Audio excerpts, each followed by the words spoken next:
Hello, everyone, and welcome back. So, I'm Suman, and today I'm going to be talking about Laxmikanth Polity, the chapter 1, that is the company rule from 1773 to 1858. Okay, so Britishers here, as we know, came to India to create their first ever company, that is the East India Company. So here we see that this was the best option for them because here in the India the people were not that much of upgraded version. So they thought that trading here would be a very good thing because they will get a lot of profit, as well as the Indians, they would also work for them. That's why they took this decision to open their first company, that is the East India Company. Then, as you could see, the states like Bihar, Bengal, and before Odisha was also a part. Okay, so Bengal and Bihar are actually called as BEBI. So after that, the Chartered Act actually gave them rights to the Britishers to make the business. Okay, it was given by the Queen at that moment of time, who was the Queen of the UK. So East India Company first was created to create the monopoly business. Means it was the only company that to create business in the country India. So after that, the joint stock bomb company, they had also the court of governor and directors. That means after this happened, like East India Company was made in India, many stock companies from the UK, they also tried to work as forming governors, directors of the place. Okay. And in 1765, they got Bengal and Bihar. The British had the democracy, so that others also tried at that moment of time to come to India and make business, because they didn't want that only the East India Company should make profit out of it.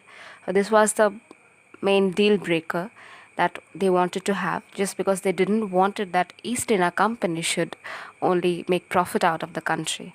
So after that, we can see the Regulating Act from 1773 to 1858. Then East India Company was abolished. Totally, it was out of the reign. Then these were the rules. Actually, they were made by the British government. So after that, because to sustain the company of East India Company, the company had to give some kind of donations to the political parties. So this was a brief idea. Let's look it into in a detail. The Regulating Act. So next comes the Regulating Act, that is the 1773 Act. So here the British government has given its first step towards abolition of the East India Company. Then the British government tried to make the governor of Bengal, that was Warren Hastings, to make this owner of this whole act. The act was bringing a dual system to government of India, like Madras, Bombay, and Bengal also subordinated to the British government, and as creating the dual system of government in the certain places of India. Then Supreme Court was first held in Calcutta, and it was also founded the Calcutta Madrasa. The Government General Act functioned within the four council of members of decision making. That means what? The general also was acting not only the one, but also had four major council members, including the governor, to make decisions regarding all of the acts present in India. Appointed by British, the Governor of Bengal gave powers to the supervised to other two council members in the time of war and peace. Okay, so that means including the Governor of Bengal, two other members also were included for taking the decisions for like the time of war and peace. So there was no private trading, as because finally the East India Company was about to be abolished. Now comes the Pitt's India Act of 1784. So here we could see the British government gave control over companies' affairs and administrations in India.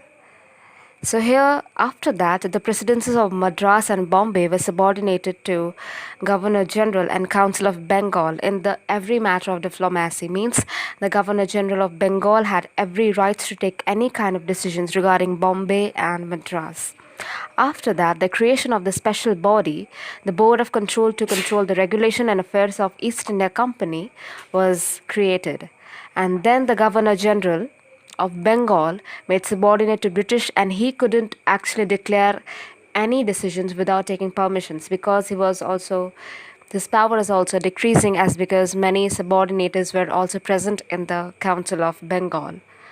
After that, there was a distinction between commercial and political power of this East India Company, and finally the system of double government came into the limelight. Then comes the Chartered Act of 1813. It was also known as East India Company Act. So here, East India was finally deprived of its monopoly of trade with India, and only it was expected to make trade with tea and trade in China, because the tea trade was only highest in China. That's why they were able to make the trade from India to China. Then they diluted this whole course of Monopoly Act to 20 years, means they couldn't do this monopoly business alone, and it was discarded. And then Christian missionaries were created in India, and finally they gave some remuneration, or like money, for like about 1 lakh rupees for education in India students. So now comes the Chartered Act of 1833.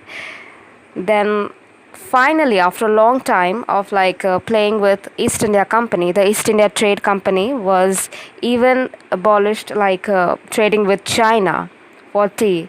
And then the act was centralized in the administration of India. Governor General became the Governor General of India. So at that time, the first Lord was Lord William Bentinck, because at that moment of time, Bengal was also the biggest province in the country India, and that's why they elected the Governor General of Bengal as Governor General of India. Then Governor of Madras and Bombay deprived of the legislative power, and finally abolition of slavery happened in India. So this was all about today's topic in Indian polity. Hope you would be able to understand, and I would like to ask you for suggestions on what topics I should teach you or make notes and make you understand if you want to read more and more. Thank you.